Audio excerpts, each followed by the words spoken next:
Alors, pour être élu de CSE, il faut avoir quand même quelques aptitudes, quelques prédispositions. Et je vais demander à Fabrice, bonjour Fabrice, Bonjour. quelles sont, d'après vous, les aptitudes ou les valeurs que devraient avoir les élus de CSE avant même de penser à se présenter sur une liste? Alors, j'ai l'habitude de rappeler quelques éléments essentiels, comme par exemple l'empathie. L'empathie, c'est quelque chose qui n'est pas inné hein, chez tout le monde. L'intérêt, c'est quand on est empathique, c'est qu'on se soucie des autres. Et donc, quand on est représentant du personnel, ça aide un petit peu. Mais c'est pas suffisant. Par exemple, l'altruisme. Si on dit d'une personne qui a de l'altruisme, c'est parce que généralement, elle pense aux autres avant de penser à elle. Donc, on peut avoir le souci des autres, mais en étant tout à fait égoïste. On peut avoir le souci des autres en étant beaucoup plus ouvert par l'altruisme, à servir les intérêts des autres. La philanthropie, c'est aussi une valeur qui se perd. D'ailleurs, le mot philanthrope est très peu utilisé aujourd'hui, y compris dans la bouche des représentants du personnel, souvent parce qu'ils ont oublié quelles sont les valeurs à développer au fur et à mesure. On parle D'ailleurs, également de dans les expressions bienveillance. courantes, on dit plus, on n'est pas des philanthropes.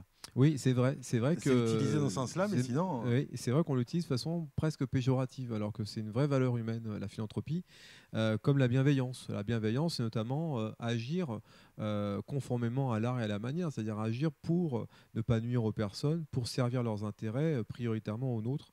Voilà, être respectueux aussi, être respectueux par exemple des règles, respectueux des personnes, respectueux de ses collègues, respectueux du travail d'équipe, respectueux aussi des valeurs humaines traditionnelles.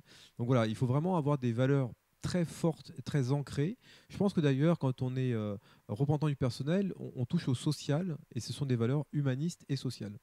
oui, d'ailleurs, le rôle de représentant du personnel ne se cantonne pas à la gestion des deux budgets.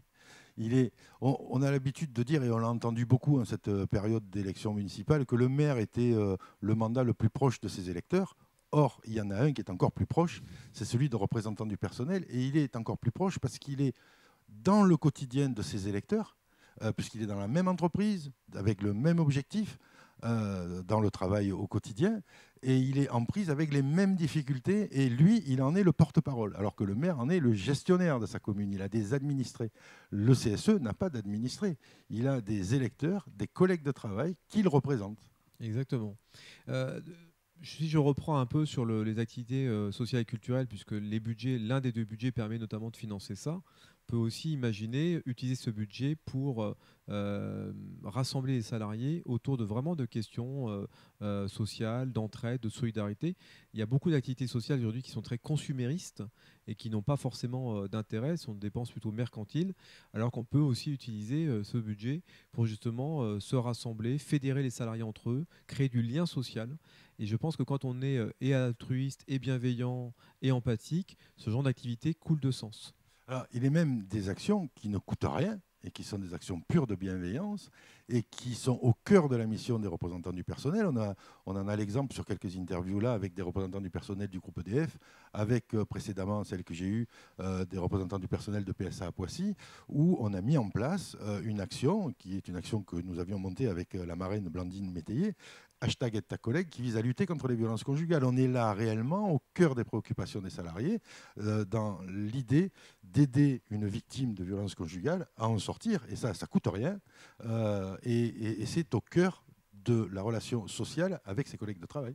Bah, c'est les valeurs humaines et puis peut-être l'esprit justement d'entraide et de solidarité dont je parlais précédemment. Malheureusement, ça ne s'observe pas partout. Alors, on peut dire dans quelques endroits que les élus roulent pour leur propre compte. Est-ce qu'il ne faut pas s'interdire de le faire? Alors c'est toute la difficulté quand on accède à des responsabilités. Certains d'ailleurs confondent responsabilité et pouvoir. Quand je leur demande ça évoque quoi être élu au CSE, c'est avoir le pouvoir ou détenir le pouvoir. En réalité, non, ils devraient d'abord dire c'est détenir ou avoir des responsabilités à l'égard des autres, ceux qui nous ont élus. Malheureusement, ça se traduit souvent par des enjeux de pouvoir, de personnes, des querelles parfois d'ego. Et ce qui traduit ça, c'est que les gens roulent pour leur propre compte, c'est-à-dire qu'ils veulent tirer profit de la place qu'ils ont, alors qu'en réalité, ils devraient en profiter pour servir l'intérêt général. Oui, mais alors ça, je pense qu'ils ont des circonstances atténuantes. C'est qu'on a beaucoup entendu, notamment de la part des chefs d'entreprise, qu'il fallait quelquefois un contre-pouvoir et que les élus du personnel représentaient ce contre-pouvoir. Alors, dans contre-pouvoir, il y a pouvoir, et évidemment, la confusion est vite faite. Oui, mais sauf que le contre-pouvoir ne se dissocie pas de la responsabilité, à la fois morale, professionnelle. Avoir le pouvoir, c'est pas dire j'ai le pouvoir, c'est faire montre de ses capacités pour ne rien lâcher dans, par exemple, les consultations ou les négociations. C'est avoir aussi le pouvoir d'influence, par exemple. Mais pour pouvoir influencer, par exemple, la direction avant qu'elle ne prenne une décision, il faut être OK avec les sujets. Il faut être à la fois professionnel, pertinent, opiniâtre, engagé. Donc oui, on peut imaginer que le CSE est un contre-pouvoir, mais pas parce que les élus ont le pouvoir, parce qu'ils ont les capacités d'influencer le pouvoir de décision de la direction. Alors, selon vous, quelles sont les autres qualités professionnelles que devrait acquérir ou que devrait avoir un représentant du personnel?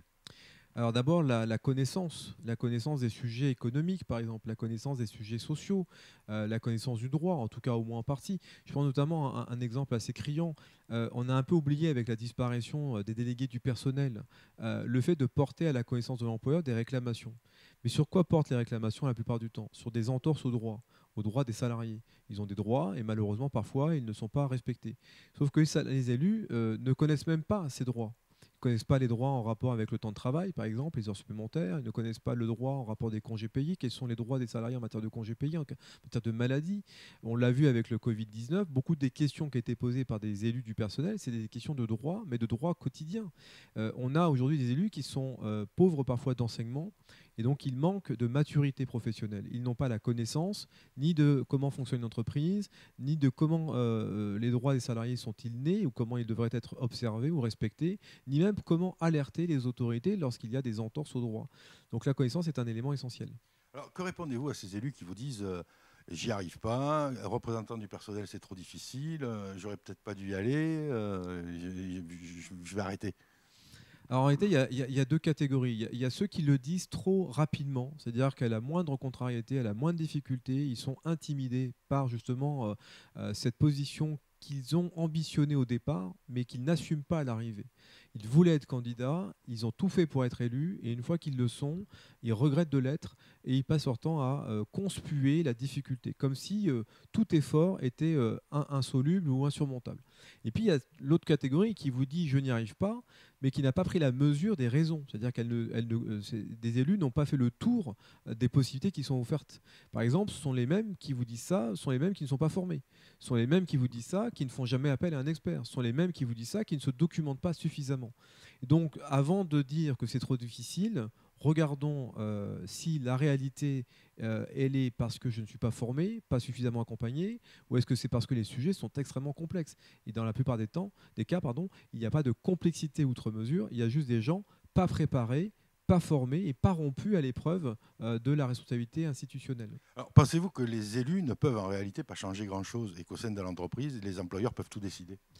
Alors c'est là une petite chanson qu'on entend très souvent, notamment à l'occasion des consultations. Les gens d'ailleurs me disent souvent, Fabrice, nous on n'est que consultés. Ils insistent bien sur le que, comme si c'était juste une passade. La réalité, c'est que moi je leur dis, vous êtes surtout consultés. Vous êtes surtout consultés parce que le cœur du social dans l'entreprise, ça passe surtout par les représentants du personnel. C'est eux qui sont un petit peu le porte-voix des salariés. Et donc si on ne se sent pas à l'aise avec cette étiquette-là, peut-être que ce n'est pas à moi de le faire et peut-être que c'est à quelqu'un de plus à l'aise avec cette spécificité-là. Donc la réalité, c'est que les élus ont toujours tendance à minimiser le poids et leur rayonnement, alors qu'en réalité, ils ont un vrai poids et ils peuvent rayonner pour peu qu'ils se fassent violence et se fassent confiance. Alors, quel conseil pourriez-vous donner aux élus qui doutent tant de leur utilité que de leur pouvoir? Alors déjà, je vais revenir un peu à la formation. Lors des formations, on aborde souvent la question de la posture, de l'attitude, au-delà de la connaissance elle-même. Moi, je dis toujours que des gens qui savent beaucoup de choses, mais qui ne savent pas les exprimer, ça ne sert à rien. Il faut et savoir les exprimer. Donc il faut un savant dosage entre la connaissance et l'expression. L'expression orale, la prise de parole en public, mais également l'opiniâtreté. On a oublié ce que t'était qu'aussi l'opiniâtreté, la ténacité, Ce que le d'autres appellent le déterminisme. rapport de force. Ben oui, c'est un rapport de force, évidemment. Il faut être capable de peser. On va parler de la vie des gens, de la vie professionnelle des gens. Il n'y a pas que des sujets heureux et des sujets lisses. Il y a parfois des sujets rugueux, avec des aspérités réelles, des divergences fortes, des difficultés à obtenir des engagements de la direction. Donc il faut des gens en face qui résistent.